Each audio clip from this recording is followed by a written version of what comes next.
Olá, aqui é o maestro Gustavo Petri. Hoje nós vamos começar uma série de 3 programas sobre um concerto que nós fizemos em 2015, que foi registrado, e cujo tema era a música francesa. O concerto tinha bastante coisa, mas eu resolvi escolher 2 dessas peças e eu vou dividir em 3 episódios. As 2 peças foram compostas por Claude Debussy. Claude Debussy, ele foi um compositor muito importante na história da música, muito particular.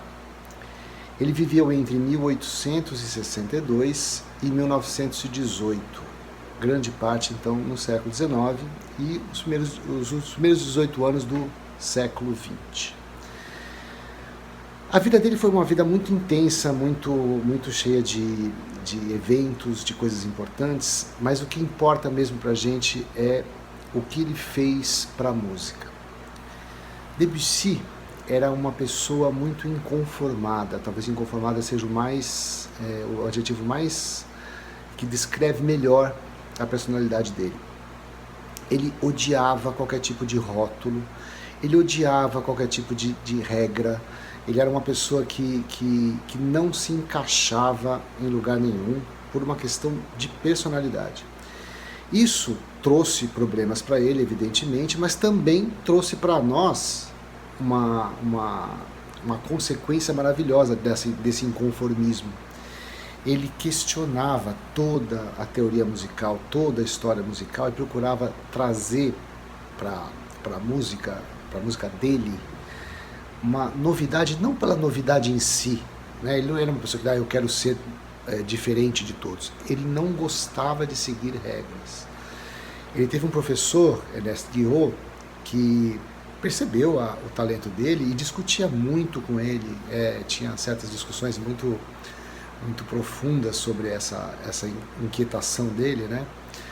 E ele falava assim, o Debussy tem uma frase mais ou menos assim, não existe teoria para mim, existe audição.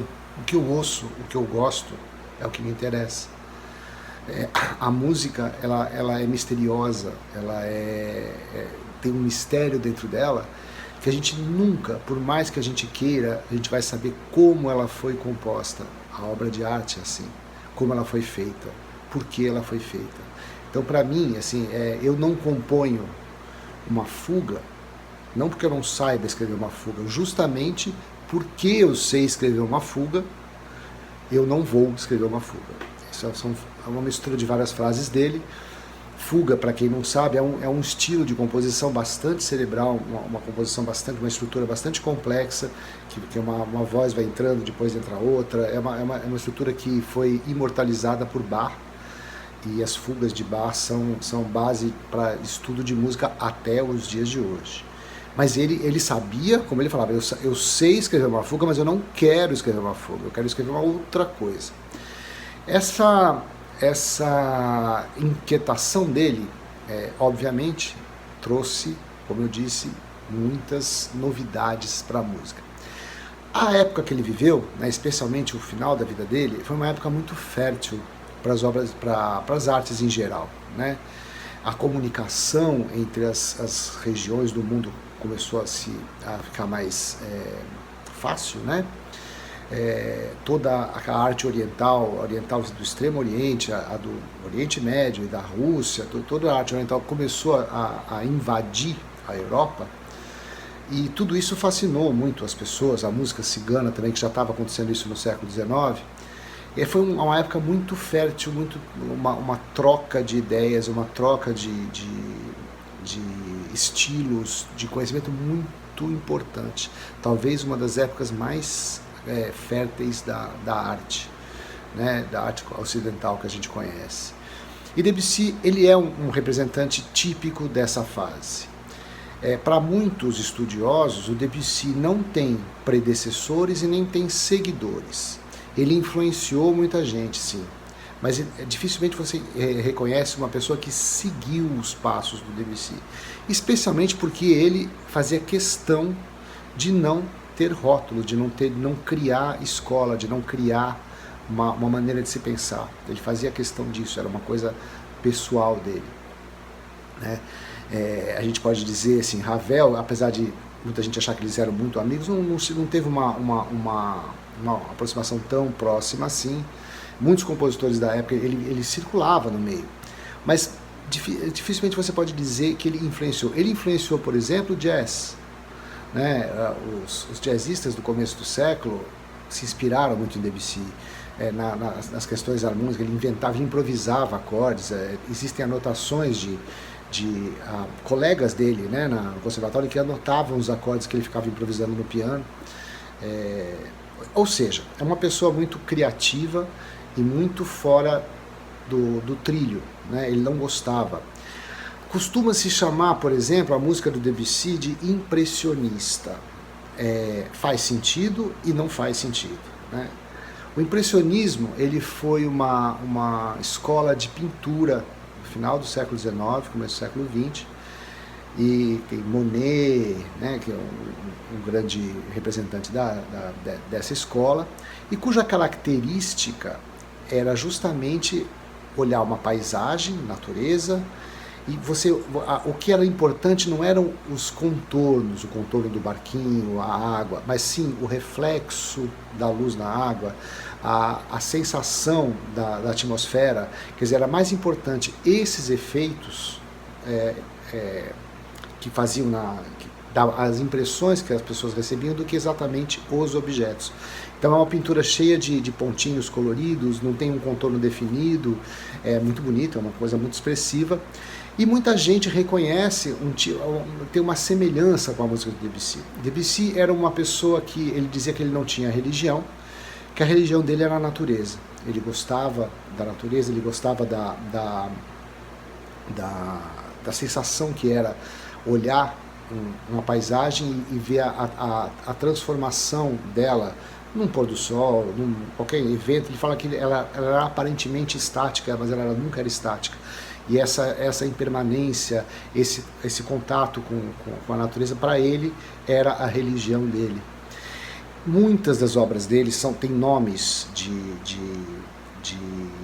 eventos ou coisas da natureza. A obra sinfônica mais famosa dele, que é La Mer, quer dizer o mar em francês, ela representa, de certa maneira, 3 situações que podem acontecer no mar, mas representa, ela não é curioso que a música dele não é descritiva, ele não descreve, ele impressiona mesmo. Então, por isso esse termo impressionista faz sentido a gente chamar. Ele foi chamado disso na época, ele odiava, ele reclamou, mas a gente não sabe se a reclamação dele era porque ele discordava mesmo ou era porque ele era uma pessoa que odiava qualquer tipo de rótulo. Né? Se ele falasse, você só pode ser 2 coisas, ele não queria ser nenhuma das 2. Né? Era uma pessoa que tinha uma personalidade muito forte. Isso se refletiu na vida amorosa, refletiu em várias situações. Né? É uma vida que é gostosa de a gente descobrir. Eu vou contar um pouquinho nos próximos episódios. Nesse primeiro episódio, eu vou falar nós vamos apresentar o primeiro movimento de uma peça chamada Printemps. Printemps quer dizer primavera. Ela é uma música que ele escreveu muito no início. No próximo episódio eu vou contar quando que ele escreveu, como foi essa escrita. Muito no início da vida. Escreveu uma partitura original para orquestra e coro. Essa partitura se perdeu. A gente não sabe se perdeu de propósito por ele ou foi um acidente mesmo, um incêndio. É uma história bastante obscura, mas o rascunho dele para 2 pianos ficou guardado. Debussy já nessa época, ele escreveu isso muito novo, já tinha esse envolvimento com a natureza. ele fez em 2 pedaços. A primeira ele chama de muito moderado, e a segunda moderado. Quer dizer, nenhuma descrição, a não ser o nome, que é printemps, que é primavera. Mas você percebe já na composição, no tipo de música, que é uma referência bem fluida a uma sensação de felicidade que a primavera é, especialmente para os europeus, né? A gente aqui no Brasil, primavera é uma coisa meio quase verão, né? Ainda mais aqui em Santos, que é tudo muito quente. Mas para o europeu e para o pessoal acima do trópico de Câncer, o inverno é uma coisa muito, muito pesada, muito forte, né? Muito intensa, e a chegada da primavera é sempre muito bem-vinda. Existem várias obras musicais que homenageiam a primavera. Acho que a mais famosa talvez seja a do Vivaldi. Mas nesses 2 movimentos ele procura descrever essas sensações. A primeira é quase uma coisa relaxada, como se você estivesse num campo, e a segunda é uma festa, uma coisa mais festiva. Hoje nós vamos ouvir o primeiro movimento, o muito moderado, de Printemps, com a Orquestra Sinfônica Municipal de Santos, sob a minha regência. Um concerto que foi realizado em 2015 no Teatro Coliseu.